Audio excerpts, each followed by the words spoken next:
Good morning, welcome to आज spoken English academy. मी आरती बाके एक नवीन व्हिडिओ घेऊन तुमच्या समोर आली आहे। टेन्सेसच्या सीरीज मध्ये आपण पास्ट परफेक्ट कंटिन्यूअस टेन्स बघतो। आता त्याच्यामध्ये जर आपल्याला डब्ल्यूएच टाइपचे क्वेश्चन्स करायचे झाले तर त्याचं स्ट्रक्चर कसं होईल आणि त्याचे काही एक्झाम्पल्स बघणार आहे। ऑलरेडी आपण 3 व्हिडिओज मध्ये पास्ट परफेक्ट कंटिन्यूअस टेन्सचे सेंटेन्स, स्ट्रक्चर आणि एक्झाम्पल्स बघितलेले आहेत। आता त्याचं करणार आहे आपण डब्ल्यूएच टाइप सेंटेन्स।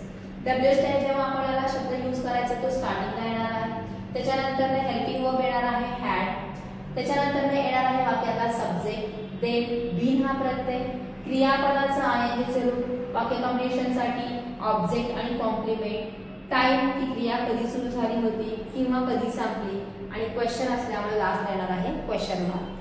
करत आलेलो होतो हे त्याचं काय आहे मराठी मीनिंग आहे। डब्ल्यूएच टाइप वर्ड झाल्यानंतर कोण करत आला होता, कधी करत आला होता, कुठे करत आला होता हे फक्त त्याच्यामध्ये काय होणार आहे ऍड होणार आहे, कारण आपण यूज करणार आहे डब्ल्यूएच टाइप वर्ड्स।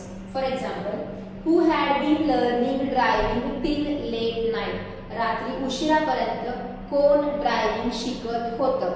आलेला हा शब्द घेण्याची गरज नाही, कोण शिकत होतं रात्री उशिरापर्यंत या अर्थाने had been learning. Where had Sonu been parking her scooty? Sonu तिची स्कूटी कुठे पार्क करत होती। Which company had been opening its new project till January? जानेवारी पर्यंत कोणती कंपनी त्याचा नवीन प्रोजेक्ट ओपन करत आलेली होती।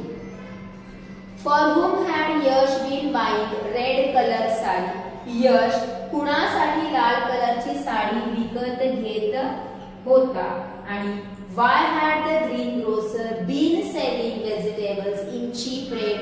स्वस्त भावामध्ये भाजी विक्रेता भाजी का विकत होता।